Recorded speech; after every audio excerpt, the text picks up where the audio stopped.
Hi, I'm Dolly Vasta, and welcome back to Dolly's World. This is the holiday season, and what better way to celebrate a holiday than to tell you all a story of love and devotion to duty from our beloved canine friends. It's called Pet-Assisted Therapy, and it's all part of the Dogs in Service program. Let's begin our story by taking us to the playroom at St. Joseph's Pediatric Hospital and Medical Center in Paterson, New Jersey. Let's meet Tiffany Andaloro, Child Life Specialist, as she meets with the handlers and their dogs to give them their assignments for the day. You'll be with Dayanara today. Her mom is coming up with her. She's coming up from the intensive care floor to be in the visit. And if you could concentrate on the point book with her and Amanda's contract, as well as any medical play. Okay. All right, we will. Certain IV medical play would be good. Okay. And I'll get the stuff out for you. All right. Okay. Will do. Beth, you will be Oh, they are. with two patients today. One is Jonathan. He's a 3-year-old boy, and his mom should be in the visit with him as well. If you could concentrate on focusing on the goal of medical play with him with the toy equipment. After you work with him for half of the visit, then you'll be going to a room visit to visit with John again. And if you could concentrate on medical play, particularly the medication trick. Okay, and you made the fluid green, the medicine green. Very green. That's good, because that will match with his. That's good. And Donna, you'll be with Anne-Marie. Anne-Marie is going to be involved in the visit for normalization and distraction from her hospitalization and illness. She's 12. Well, now that you've met Tiffany, let me introduce you to Cindy and Amanda, Donna and Winnie, and Beth and Mabel, all very special volunteer handlers, and their beautiful dogs who are members of Dogs in Service. I started doing this so I could spend some more time with my dog, and it's a positive activity as far as working with the children, seeing them change when the dogs come in the room, smiling, talking, working with the animals. So it's a win-win situation, I think. Well, this is Mabel down here. Mabel is how old? Mabel's a little over 2.5, and I got her at about 4 months old on petfinder.com, and went to Cumberland County down in South Jersey to get her, and I've trained her and taken care of her, and we've been doing this about 1.5 years now. How does she respond? She knows when it's time to go to the hospital or to the nursing home. She knows. It's she sees the bag come out, and she stands there and her tail starts going. So she knows she's going to visit the children, and she gets excited over it. You want to come see Mabel? Yeah, this is Mabel. Mabel, over here. Turn. Good girl. Good girl. I want you to do a trick. Mabel, leave it. Take it. Do you want to try it? Yeah? You want to hold on to one in your hand? You hold on to it in your hand like this. Keep your hand flat like this. There you go. Mabel, I'll have her sit up. Mabel, sit up. Come here. You can come closer. Open your hand like this. Open your hand. There you go. Mabel, leave it.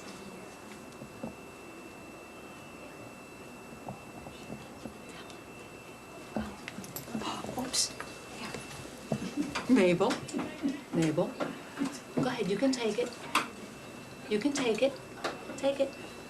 There you go. See that? How was that? What are some of the things that go along with bringing a dog in here? I mean, such as he has to be shampooed and brushed before he comes in. And All those things have to be taken care of. They also have to be completely up to date on their shots. They get other vaccinations that other dogs don't get, and they are checked more often than most of the dogs are. And you check the temperament of the dog, too. I mean, you get up in the morning and you decide, are we in a good mood? Are we not in a good mood? Are we ready to go? Are we not ready to go? You know, you definitely have to make sure that they're ready to go both mentally and physically. Should we do our trick? You want to do your trick with her? Which hand? See if she's any better at it? What do you think? Should we do it? Okay. oh, Should we use the I almost forgot. Our two adorable patients, John and Dayanara. Okay. You want me to hold that? Hold this. On your neck that you listen to. No, wait. a bit. Okay, go ahead. Hide it. And this one was for blood pressure. Hide. No, you gotta hide it in your hands, 'cause she can't see.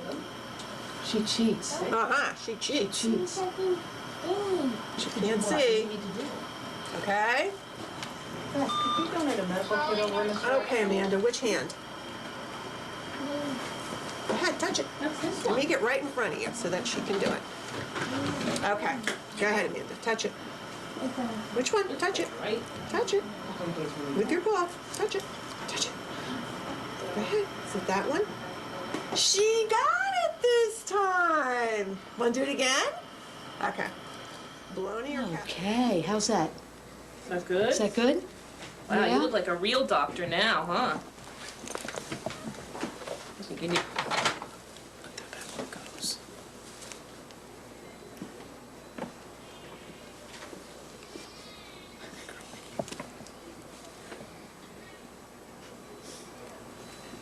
Does it sound okay?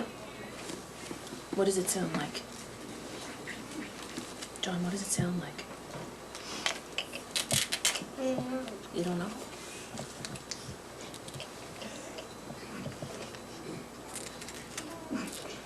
Okay.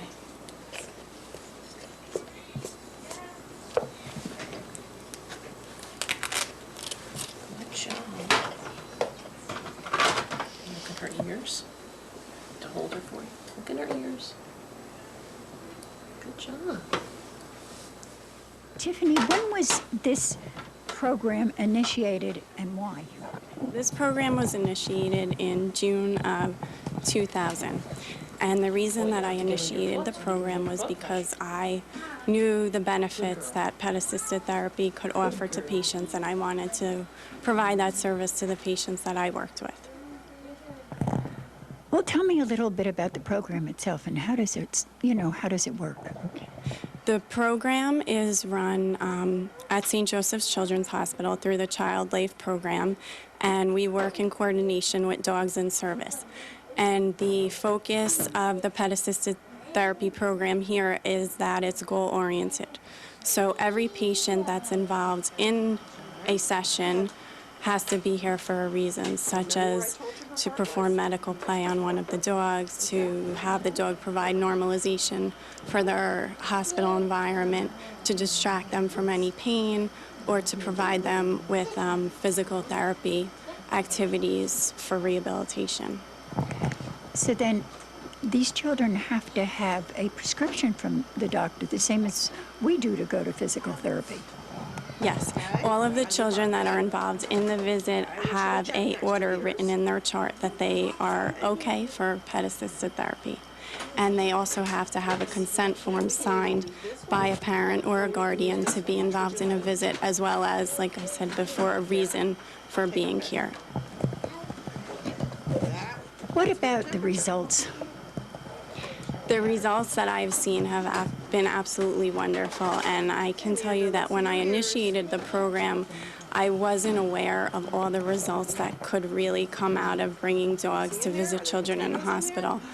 One example that I can give you is that we actually had a patient that was not willing to eat, and we used the dog as a means to get this person, this little patient or person, to eat at a party that we had with her. That must have been exciting to watch. it was exciting to watch, and we were actually able to learn that this patient wasn't aware how to eat particular foods.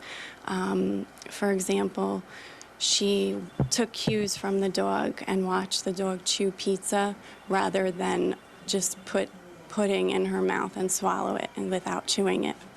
So we were actually able to learn actually a lot from the dog and from the patient working together. How do the parents react to this? I've been sitting here watching the moms, and their faces have this little glow on them. I find the same thing with the parents. I've seen parents very solemn when they're in the hospital without smiling. And when they're able to see their child interacting with one of the dogs and having fun, whether it's in the playroom or in their hospital bed, they smile too. And you could tell that their face is glowing by the way that they're watching the child interact in a happy manner. Okay. He's doing good so far, huh?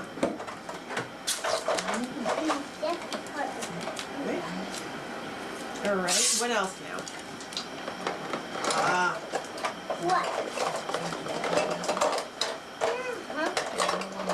That one? Okay. Now. That'll make her feel better, huh? We then headed west to the Lebanon Plaza in New Jersey for training school. We were greeted by Director Susan Greenbaum and her two dogs, Tuka and Storm. Susan volunteered me to be wheelchair patient of the day. Dogs had to learn how to maneuver around wheelchairs, IV bags, and walkers, and yet remain close enough to be petted and touched. Do they always make sure that they get their own feet out of the way of the wheels? Yes, they take a fair amount of training before they learn to do that kind of a maneuver where I can just kind of pivot around. Okay, what about to the right? Tuka, let's go. Let's Tuka. Yes. Oh, you're such a good boy. Your mother doesn't know this, but I'm taking you home with me. They also had to learn not to touch food that was offered or medicine that was refused, but at the same time encourage their young patients to eat their lunches and to take their medicine. You want to bring Mabel in? Okay. So Beth, what you're going to be trying to do here is Okay. we need Mabel to go up and sit next to the wheelchair. We don't want her to grab the food. We don't want her to be obsessed with the food that's there, and we certainly don't want her to eat anything. Okay? Nice and close so that Dolly can touch her. Okay? Go ahead. Mabel, let's go. Mabel, over here. Leave it. Good girl, leave it. Over here. What a pretty girl. Mabel, sit. Good girl. Pretty Stay. girl. Sit. Mabel, stay. Good girl. Okay, now switch sides, Beth. Mabel, come. Mabel, sit. Good girl, yes. Good girl. Good, Yes. now run her out, Beth. Let's go, Mabel. Good girl. Yay! Yes. Want to try with Weenie Weenie Windstar? Good girl. Do you need a chair? You can come, I would come in this way from the front. I'm going to move the food so that it's sort of more annoying. And you could, like, pretend to be eating, because that Oh, okay. helps. Leave it. This way, good girl. When he says, ooh. Good. Stay. Good. Good girl. Good girl. Good, switch sides, Donna. Let's go. Easy. Easy. Good. Leave it. When he sits. There we go, Girl. very nice. Good Go girl. ahead and pet her, Dolly. Good girl. Hello, Feet. sweetheart. Good girl. When he sits. I know it's hard to hold that sit, but you got to do it, Win. Good girl. That's it. Pretty girl. Good, and run her out. Okay. Good girl. All right, now we're going to work on having you take your medicine. Even though it's nasty tasting and you may not want to take it, it's very important. I don't want to take it. Well, Mabel here, she needs her medicine too. I don't know if she wants to take her medicine today. Let's find out. Beth, would Probably. you give her her medicine? Probably Mabel doesn't want to take her medicine either. Time for your medicine. Good, make a liar out of me, Mabel. Oh, Mabel doesn't want to take her See, I medicine. told you, it wasn't any good. Well, don't we think it's important for Mabel to take her medicine? Mabel, it's important for you to take your medicine or you won't get to be nice and strong. Mabel, it's time for your medicine. Time for your medicine. Mabel, if you don't take your medicine, dog. you won't get to go home from the hospital. There's a dog yet, after not yet. my own heart. Not yet. One more. Mabel, time for your medicine. Dolly, can you tell her why it's important for her to take her medicine? Mabel, you have to take your medicine. You know why? It's good for you, and it'll make you all big and strong. Oh, look, Dolly, you got her to take her medicine. Good girl, Mabel. We're proud of you. Very good. Very nice. How do the children react to that? It's very effective with children because they've been told by a lot of adults why it's important to take their medicine. But the medicine still tastes yucky. And when they help the dog take his or her medication, they really internalize all the reasons that it's so important for them to be taking their medicine. Susan and I spoke about how the program was started. Susan, did you always love animals? Yes, I always did. I always grew up with dogs. I like horses, cats, birds. I have 2 goats and a miniature horse and 4 dogs. And it's taken me many years to be able to have the kind of lifestyle where I can have 4 dogs. Well, how did you get into Dogs in Service, and what is Dogs in Service? I moved to Hunterdon County about 5 years ago, having worked in New York City with an organization called Vancouver Pet Assisted Therapy, and saw a need in New Jersey for a couple of things.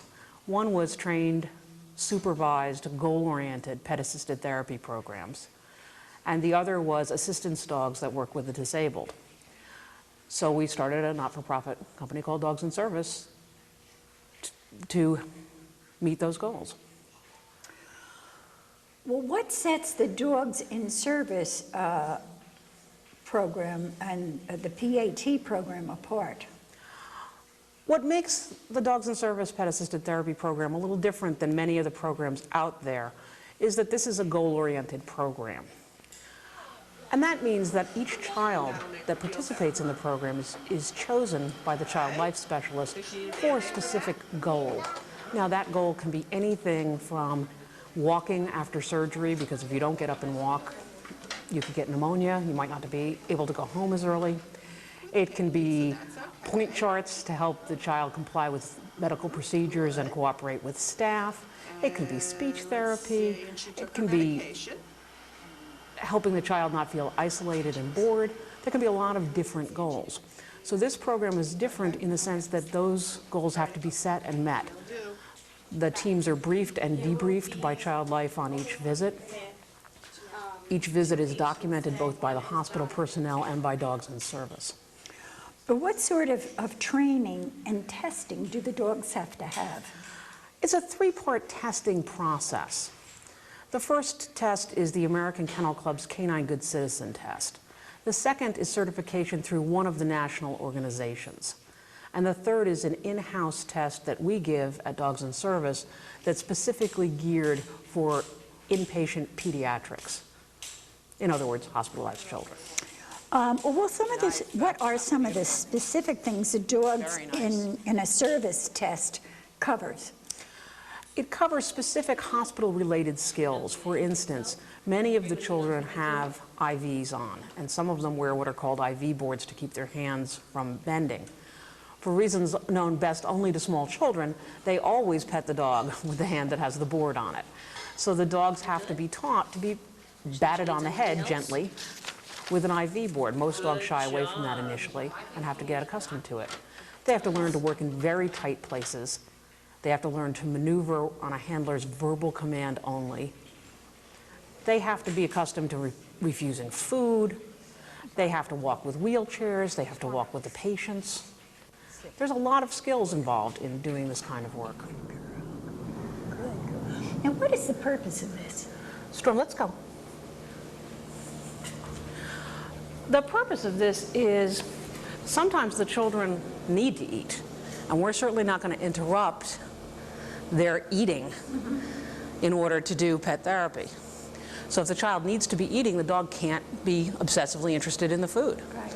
Also because there's a lot of medications in a facility and that type of thing, and we don't want the dogs, if a child drops medication or a patient drops medication, you don't want the dog Right. leaping over and eating it. Are there really long-term benefits to having a dog come to the hospital? Certainly, in a goal-oriented program, there are some amazing benefits. We've used the dog's visits to motivate children who are psychologically dependent on on a ventilator, to come off a ventilator, which is a huge benefit. It allows them to have a very, very different life. We've had dogs help children learn how to eat. And what the dogs do all the time is make a hospitalized experience less traumatic for the child. So instead of the additional trauma of being scared of the medical equipment and of the people, the child has certainly not the best time they've ever had being hospitalized, but it isn't a fearful experience for them, and that's incredibly important. Okay. She's doing good so far, huh? Good. Right. And she shared her toys with Kaylee, so that's okay. Good. We have amazing handlers. Our handlers put in an enormous amount of time training their dogs, keeping their skills updated, traveling to and from the facilities, prepping for visits. They go way above and beyond anything we've ever asked them to do. Whether we're called up for a special visit or a group visit, that's determined by Tiffany, the child life specialist.